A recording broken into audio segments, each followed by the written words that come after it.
live stream us on www.channelafrica.co.za, as well as on the SABC Plus app available on the Google and Apple Play stores. Join in the conversation by finding us on X at Channel Africa numerical 1, Facebook at Channel Africa, Instagram at Channel Africa 1.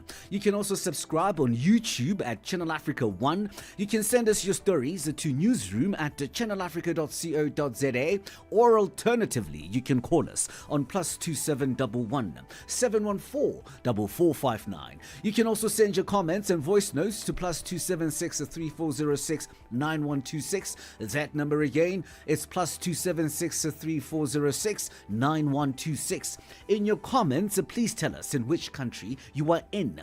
If you've missed any of our interviews, you can find them on www.channelafrica.co.za. Click on programming, look for African Business, and you can find a podcast of whatever you have missed. Good afternoon. Africa in Business on Channel Africa.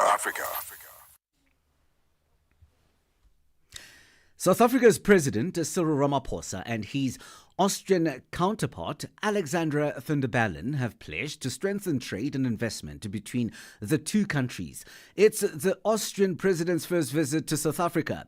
It presents an opportunity to consolidate relations between South Africa and Austria, particularly in fields including arts and culture, higher education, renewable energy, and waste management.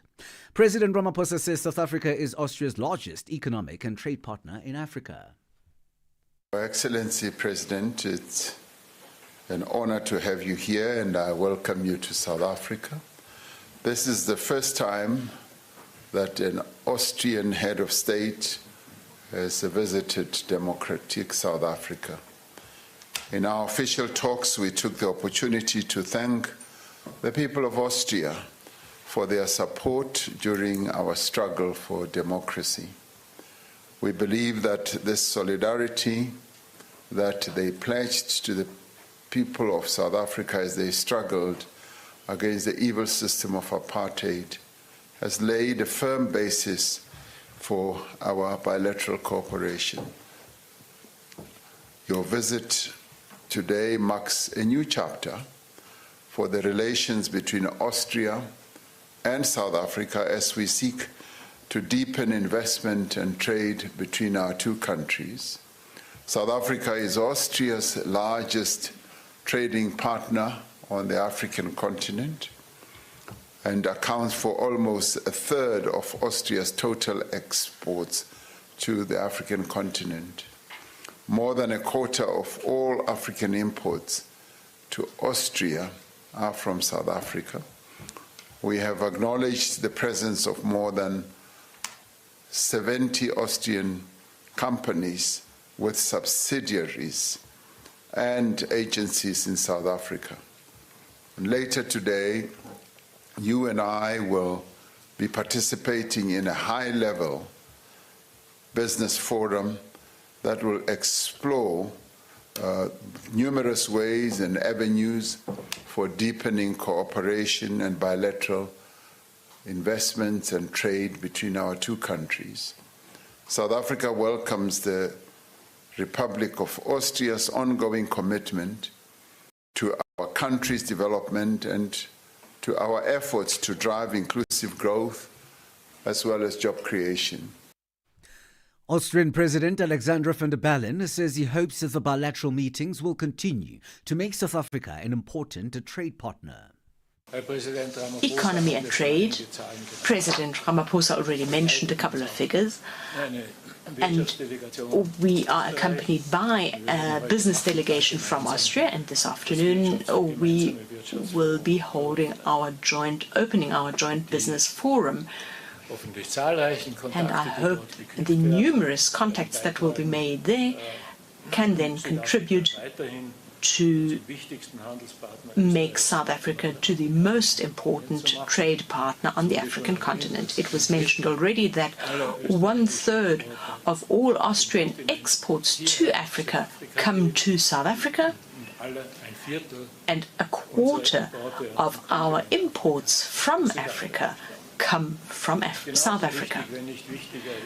And just as important, if not more important, is that Austria is one of the top investors in South Africa. It's among the top 5 investors of the European Union, with an investment volume of about 700 million euros right now. And you mentioned, Honourable President, that over 70 Austrian companies are currently in South Africa, and they create approximately 7,200 jobs here in South Africa.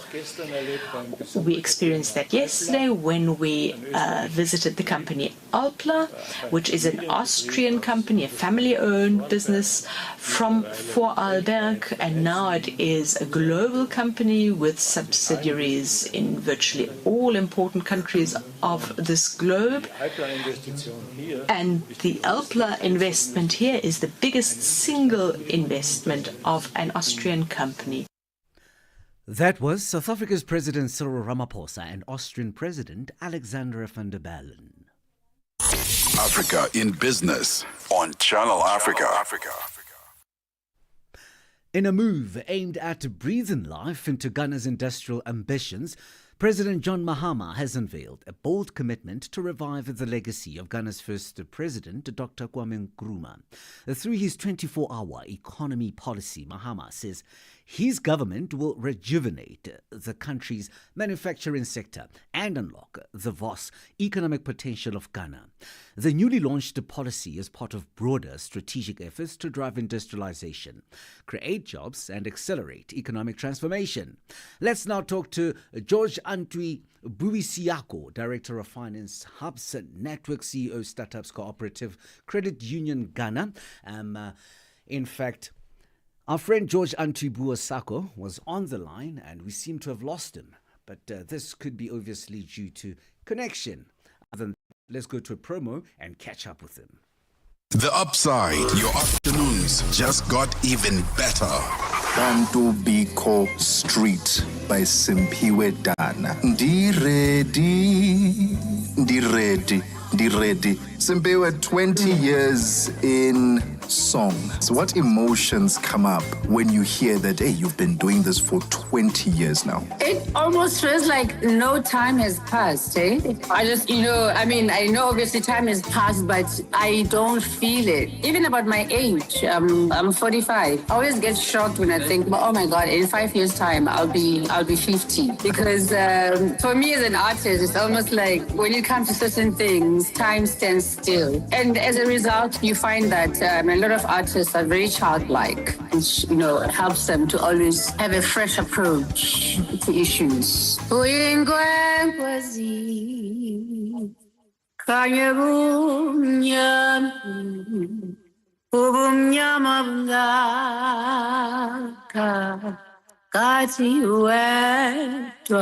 I tell you what, I'm feeling healed just by that.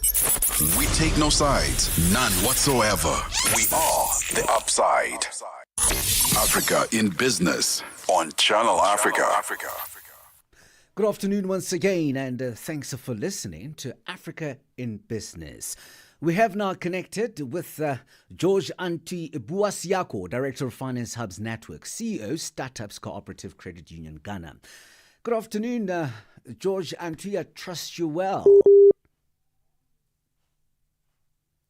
George, are you there? Can you hear me? It's Thabiso Lehoko here on Channel Africa. It seems like George. Just when I thought I caught you, we've definitely lost George, but we'll try to get back to him. And let's move on to the next story.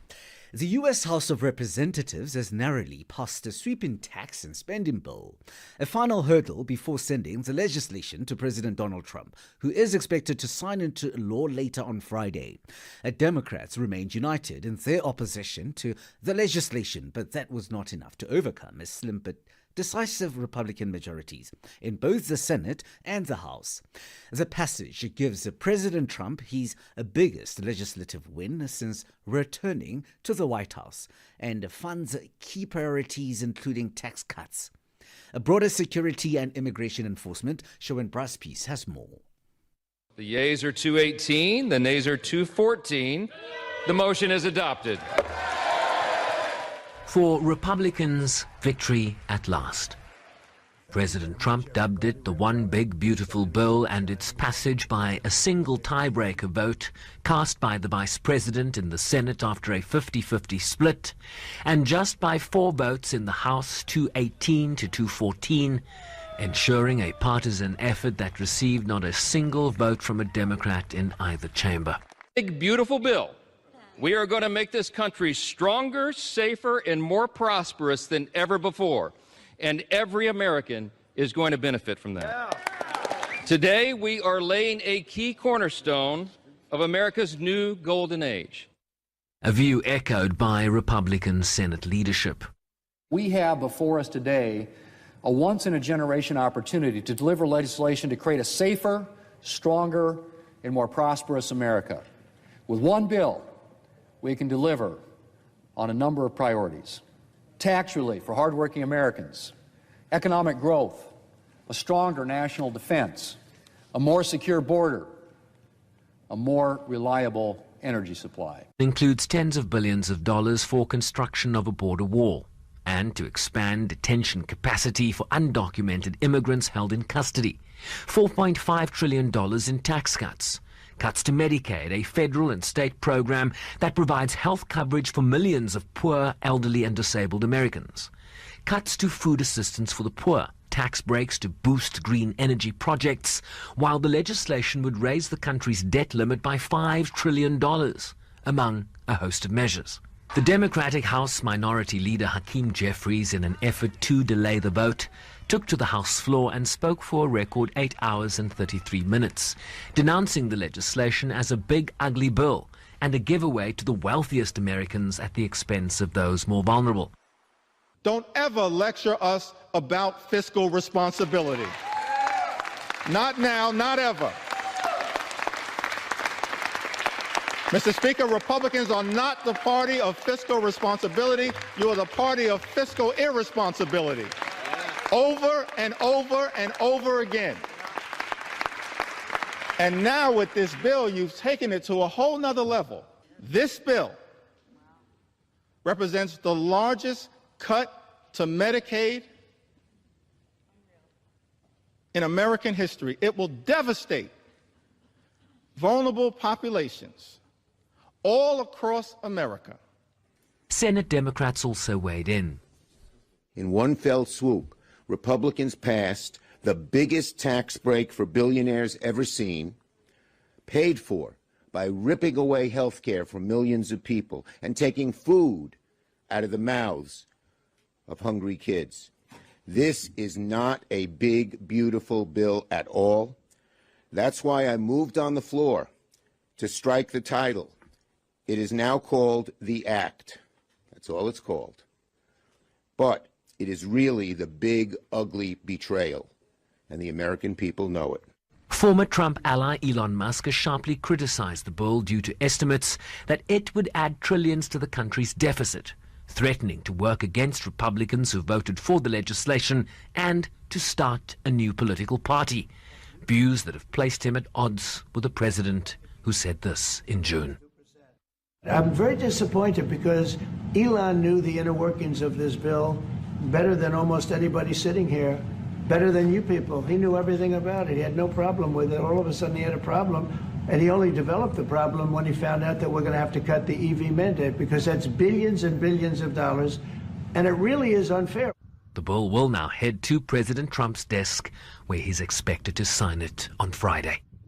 And Friday is Independence Day in the United States, with the legislative process meeting a key deadline set by President Trump to have the bill on his desk by July 4th.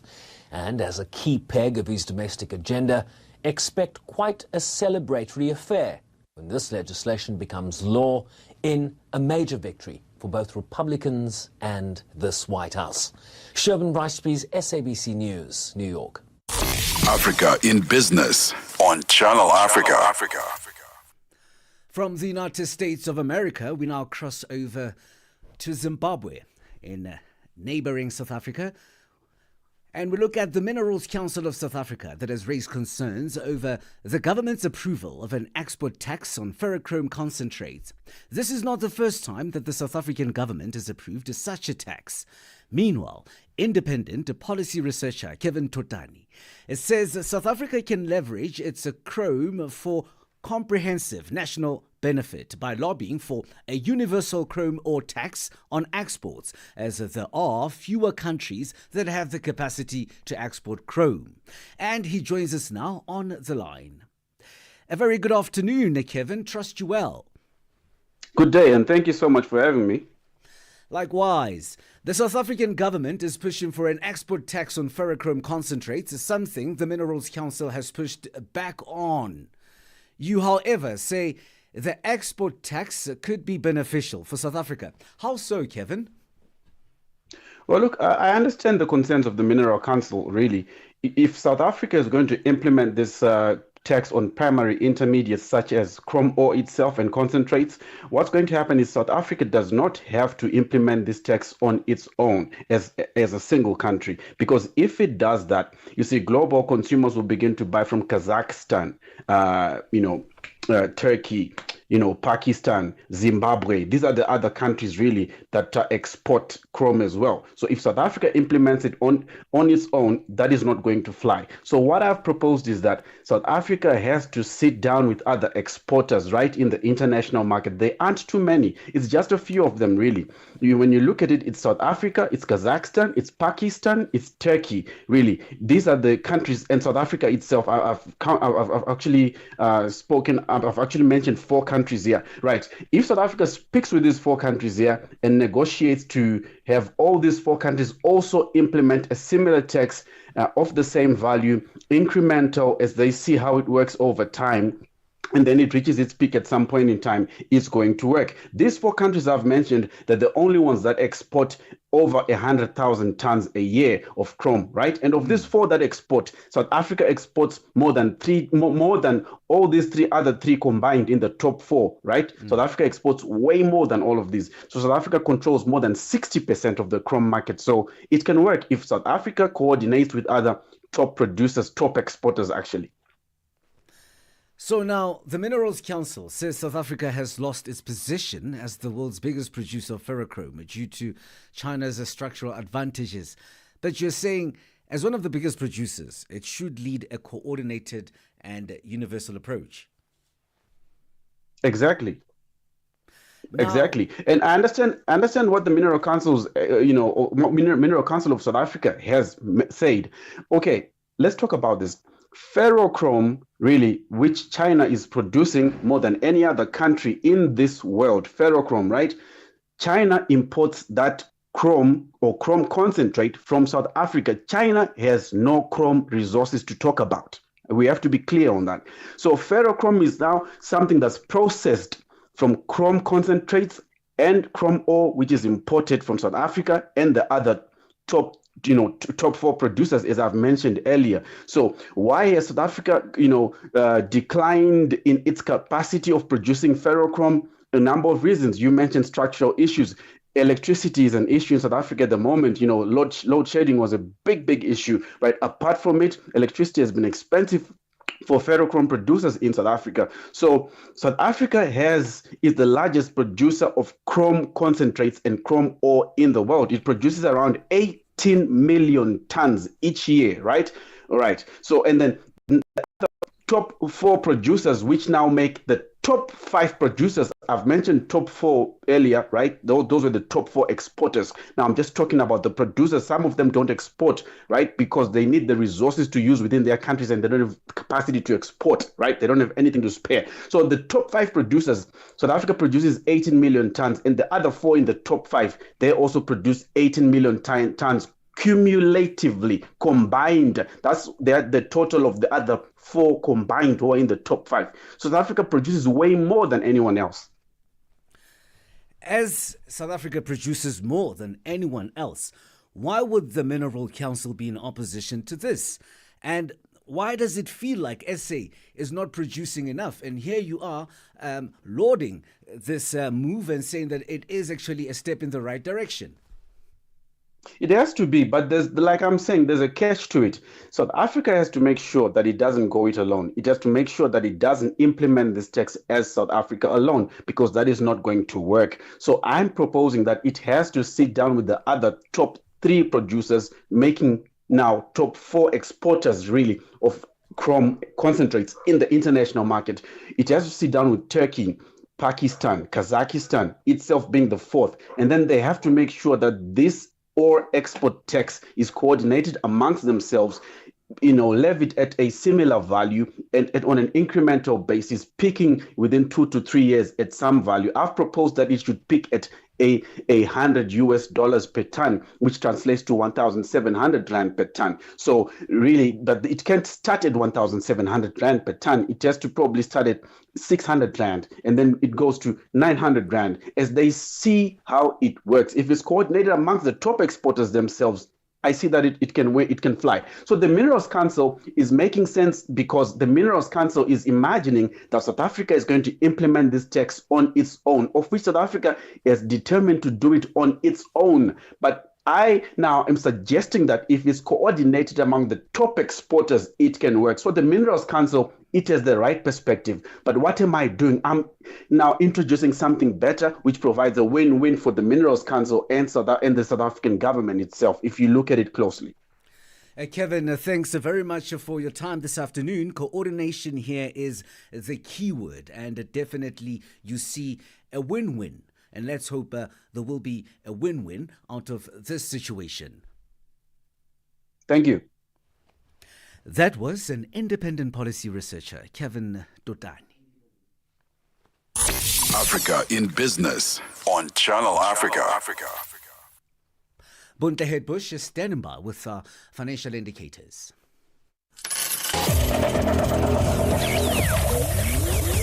Business news on Channel Africa. The African perspective. Thanks, Thabiso. Good afternoon. And our final look at the indicator this afternoon. $1 is trading at 17 Rand 53 in South Africa. In Botswana, it's trading at 13 Pula 10. In Namibia, 17 Namibian dollars 53. The Zambian kwacha is trading at 24 kwacha 5. In Kenya, the dollar is trading at 128 shilling 41. In Ethiopia, at 136 birr 97. Uganda, 3,563 shilling, and in Tanzania, it's at 2,627 shilling.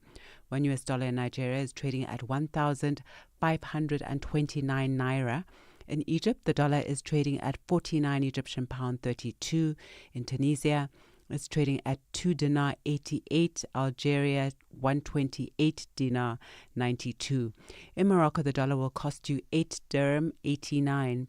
In Angola, the dollar is trading at 912 kwanza, while the Congolese franc is trading at 2,865 to the US dollar. Looking at commodities, gold is trading at $3,335 and platinum at $1,380 per ounce, while Brent crude oil is at $68.15 a barrel. And those are your indicators. For any business stories you'd like to share with us, please send an email to newsroom@channelafrica.co.za or call us on +27 11 714 4459 for Channel Africa Business. I am Buntle Headbush.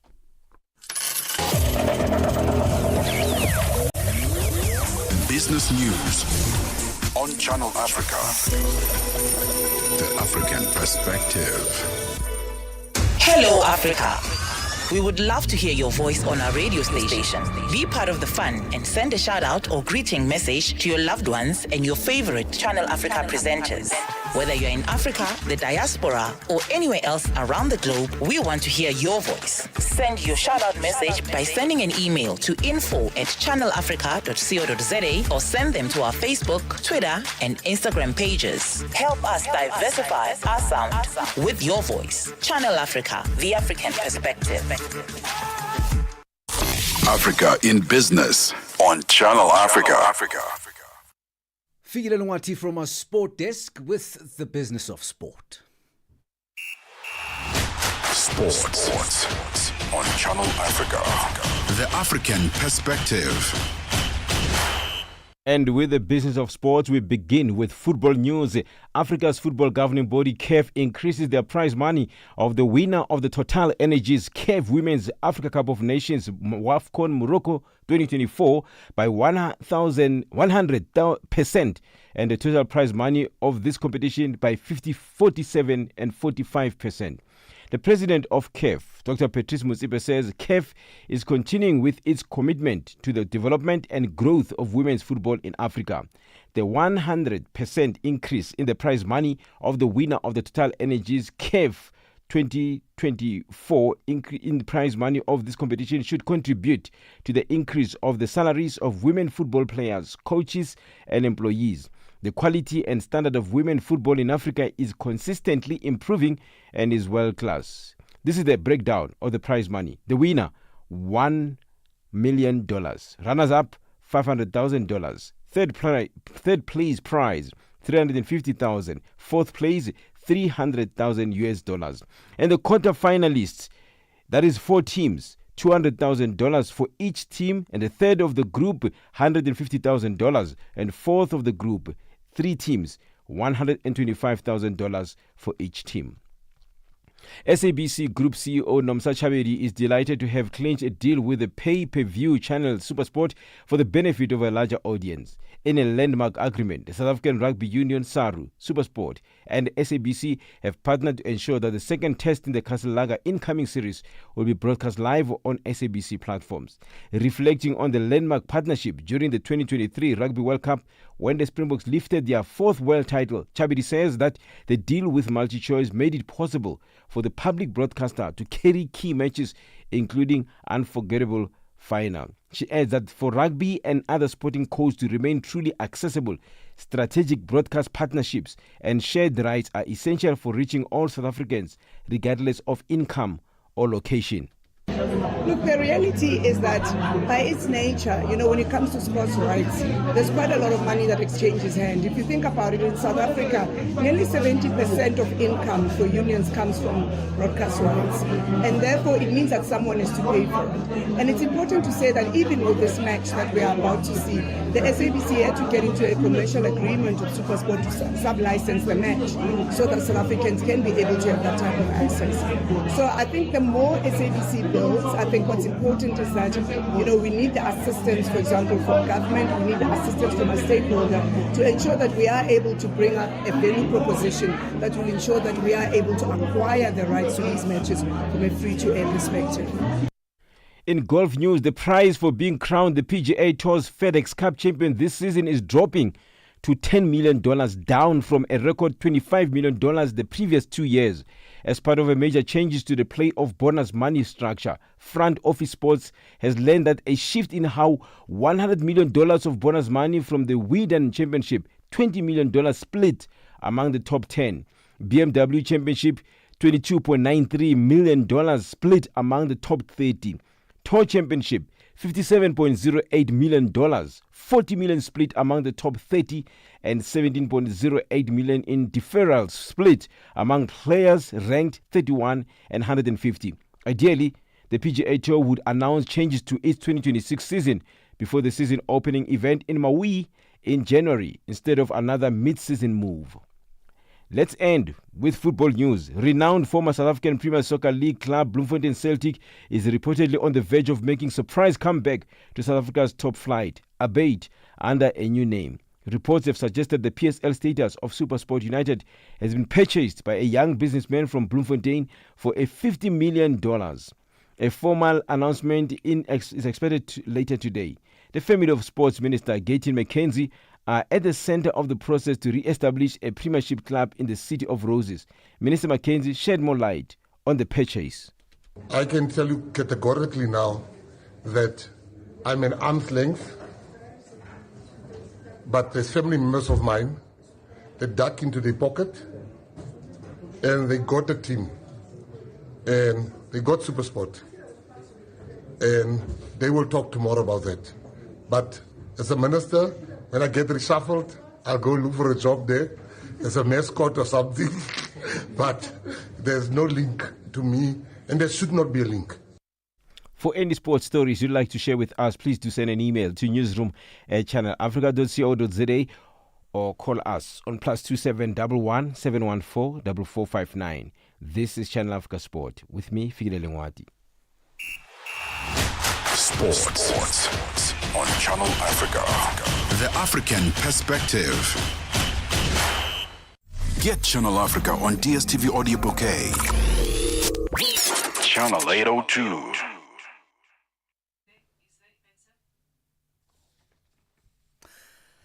Bankserve Africa says South Africa's payments landscape has undergone a profound transformation, driven by rapid technological advancement and evolving consumer behavior. From tapping a card at a till to sending money instantly via a mobile wallet, payments have become an essential, visible part of everyday life. Israel Skosana, Chief Product and Scheme Officer at Bankserve Africa, says a true financial inclusion goes beyond access to a bank account, but its inclusion about enabling meaningful participation in the financial system for everyone. For more on this, we are now joined on the line by Israel Skosana, a Chief Product and Scheme Officer at Bankserve. Good afternoon, Israel, and I hope you are well. Good afternoon, Thabiso, and to your listeners as well. Now, Israel, this is very important and topical. You describe South Africa's payments ecosystem as having undergone profound transformation. How so, and what are the key indicators for this particular transformation? Indeed, Thabiso. This is an exciting time for payments, and the benefits must be felt by SA Inc. at the end of the day.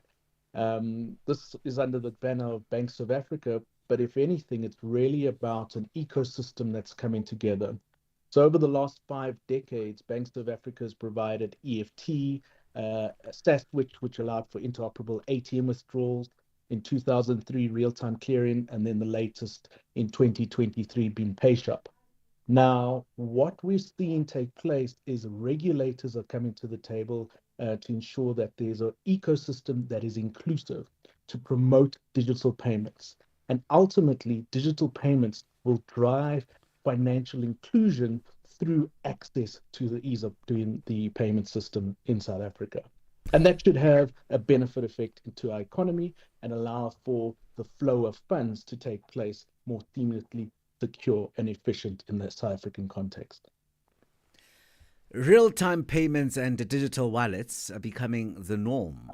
How are banks ensuring this extends beyond urban, banked consumers to rural and unbanked? Yeah, it's a mindset and it's a principle that's been applied, which is put the customer in the center of all the financial solutions that are being developed. And in this case, for digital payments, it's making sure that customers have the same confidence of doing a payment sitting in Rosebank while they are sitting in Tembisa or in a rural area. And that is the true digital inclusion that will come through through the payments that is offered there to ensure that it is an inclusive one, an accessible one, and a secure payments ecosystem that's available to all South Africans. You keep on referring to inclusion, a system that's seamless, that will just flow. And as we stand, there's an influx of the digital payments. Won't there be a time where there's a scramble for these payments and the competition happens to be on an increase? And that scramble would be a good one and a great problem to have. But let's understand where we are today to see what that scramble would mean for the future. To have 120 billion rand in circulation in South Africa. On an annual basis, it costs South Africa Inc. 30 billion rand to produce, secure, transport, insure cash. So if anything, there is more than enough opportunity for competitors, service providers to be part of that cash displacement drive that needs to take place in South Africa, meaning that customers should be expecting innovative, customer-centric payment solutions. And we see some of those today, where you have the ability to tap with your watch to do a payment at a shop. QR payments that will be introduced on PayShop to ensure ease in real-time payments in the merchant and face-to-face environment. So the competitive nature is expected, but the hurdle that we need to overcome is that 120 billion rand in circulation and that 30 billion rand of servicing that every single year that SA Inc. pays for. One has even noticed that these user-friendly digital services, that they're very user-friendly. It doesn't seem as though one may have to undergo training. So what role do technologies like QR-based payments currently play, and how might they evolve further? And also touch on the user-friendly aspect. Indeed, Thabiso. And it boils down to understanding what the consumers want across different segments, but having key design principles in the solutions. Number one, is it easy to navigate and to conduct a payment?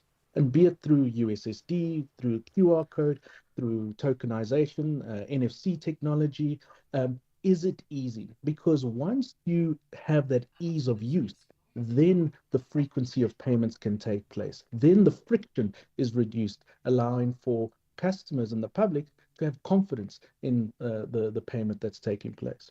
The second part is the security element, to ensure that it's secure, that there is not a question of risk of doing this payment. There is certainty of funds being delivered to the recipient at the end. So these are key principles that need to be in place. And then also just linking it to accessibility. Is it from a price perspective? Is it exorbitantly expensive that it's only limited to few? Those are the type of design principles that payment service providers are looking at to make sure that the digital payments that we speak about and that Bank of Africa is delivering is in place so that market and consumers can enjoy it. Israel, thank you very much for simplifying this for us. Like I said, it's very topical, it's the in thing, and we all like it. Thanks for your time this afternoon. Thank you, Thabiso. That was Israel Skosana, the Chief Executive of Product and Scheme Officer at Bank of Africa.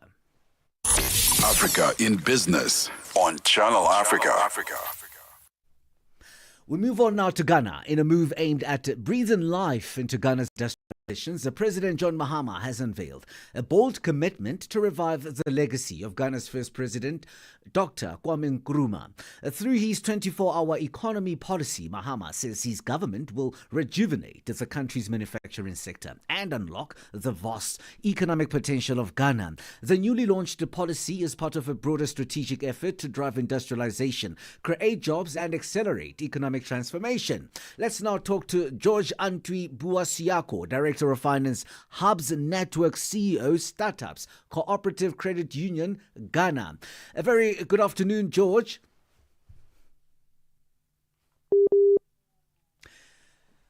We have George on the line. Do we have George on the line?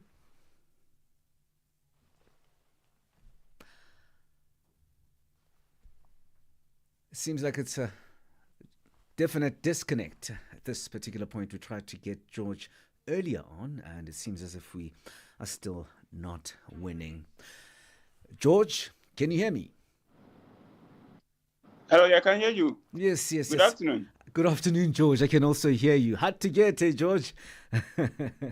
But now we got you. Hey. Thank you so much. All right, let's shoot straight to this. What economic benefits can Ghana realistically expect from the implementation of a 24-hour economy, George? Yeah, good afternoon to you and your listeners. So 24-hour economy, Ghanaians are having a lot of hopes. We are looking at it as a transformation agenda to actually transform the Ghanaian industrial dream. And we are looking at the 24-hour economy as a platform to be able to transition Ghana from just raw.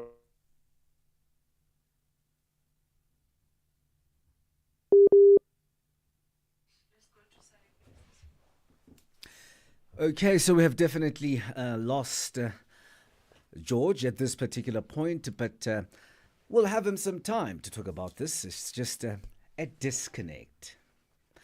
And now we will be looking into another story on SADC. Get Channel Africa on DSTV Audio Bouquet.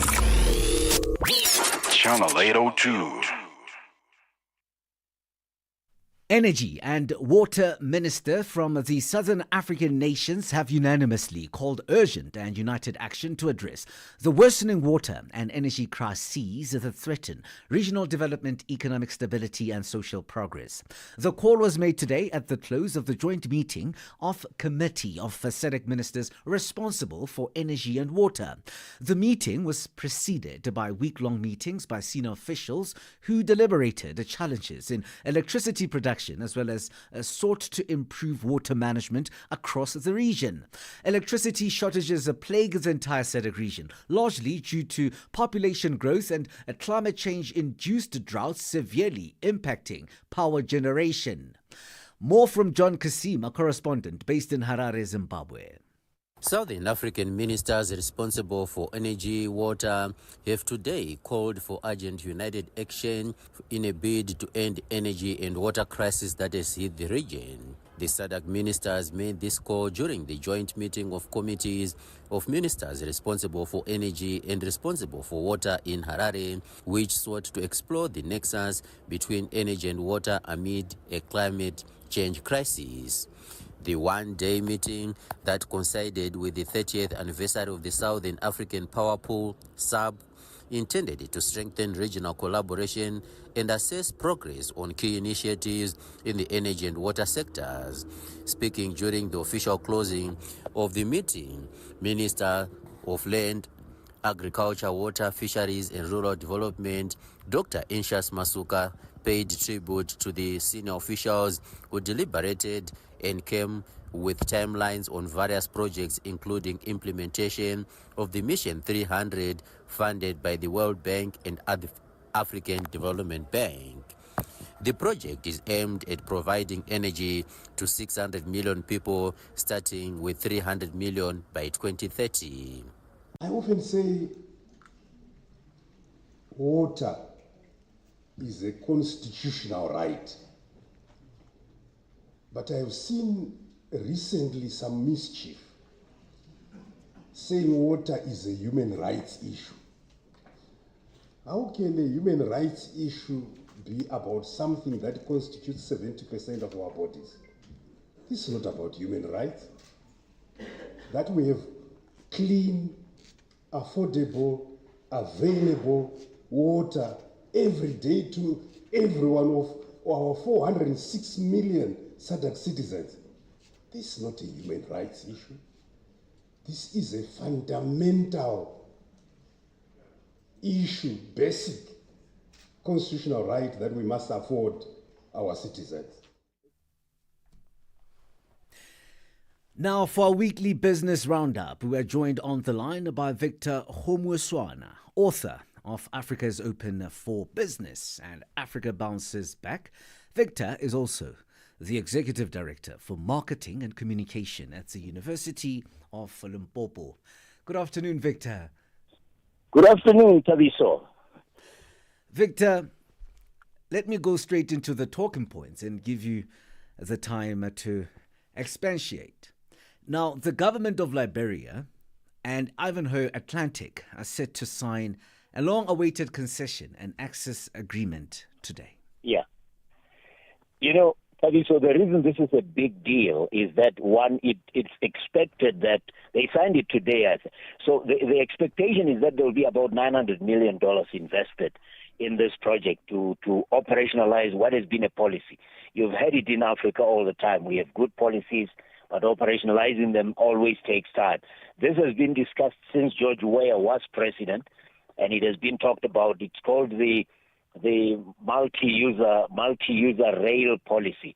The rail policy that allows the rail that can accommodate passenger and goods train as well, so that you don't have to build many infrastructures or rail infrastructures. So there are many investors, Thabiso, who have licenses to mine or extract iron ore, in countries like Guinea, that is Guinea-Conakry, Liberia, and the one next door, Sierra Leone. And that corridor is expected to generate up to 1.6 billion over the next 25 years for Liberia alone. But we are talking $600 million in taxes and a lot of other indirect and direct benefits, which could generate up to 30 million tons of iron. So it's an agreement that is expected to really boost the economy of Liberia, and it would be a coup for Uncle Joe, as they call the president of Liberia, if he can pull it off. It sounds massive for Uncle Joe. Now, massive. The Grand Ethiopian Renaissance Dam is set to be inaugurated in September 2025. This Right. after a decade of construction. More than a decade. They started building it in 2011 or so, and it's a very bold project, Thabiso. The River Nile has two main tributaries. The White Nile, which comes from Uganda through South Sudan, and it goes into join the Blue Nile, which comes from Ethiopia. These two tributaries meet in Ethiopia, in Sudan, just outside Khartoum, and flow obviously as one river now to the Mediterranean.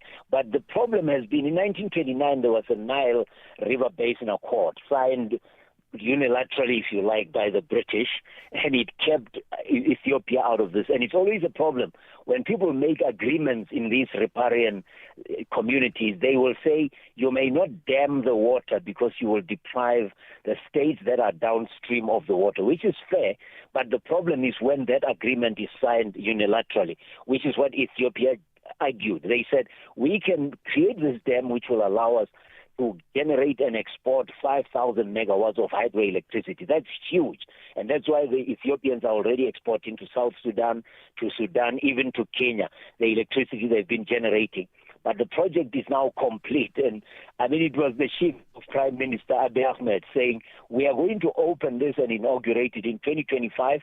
Ethiopia is alone in this because Sudan and Egypt have been throwing their toys forever. And he says, we will invite you to the inauguration. It's almost like we will go on with the party whether you attend or not. But I really congratulate the Ethiopians. They showed boldness, they showed courage, and they were able to stand up for their rights as African states because they were just being exploited with the river flowing from your country, but you not being able to use it. This will change that, and it will light up that East African corner and a corner of the world. It's been a long time coming. Now, the US-Africa Business Summit hosted the Corporate Council on Africa, and the president of Angola got $2.5 billion in deals and commitments. It seems as if more money keeps on flowing into Africa. Yeah, this was held last week, and the reason I brought it with it, the next story about Coca-Cola, I mean, they are expecting that more and more money will be. The 12 of the heads of states that were there, but the Coca-Cola one is very interesting because the Africa Operating Unit, according to Luisa Ortega, the president of the Africa unit of Coca-Cola, saying that they're expecting to invest about $1.2 billion over the next 5 years and additional $25 million by 2030. But the exciting thing is how much there's a Dutch consultancy that measures impact and sustainability is called Stuart Red Queen, which estimated in their study that Coca-Cola would have supported about 1.1 million jobs, indirectly and directly, and it would have generated a whole lot of money, $4.3 billion in procurement from African suppliers. So all this U.S.-Africa summit, because Coca-Cola is an American company, will tell you that even with President Trump, sounding all unfriendly and hostile towards Africa, the real business doesn't know that kind of politics. The business people are really continuing to make deals, and you're going to see more and more. The U.S. remains among the top 3 investors or sources of foreign direct investment in Africa. They are not going to let the Chinese have this money all to themselves. These are the good African stories to tell. Victor, thank you very much for your time this afternoon. It's been a pleasure, Travis. Have a good weekend. Thank you. That was Victor, author of Africa is Open for Business and Africa Bounces Back. Victor is also the Executive Director for Marketing and Communication at the University of Limpopo. Get Channel Africa on DSTV Audio Bouquet. Channel 802. Thanks for your time this afternoon. Thanks for listening to African Business. Goodbye.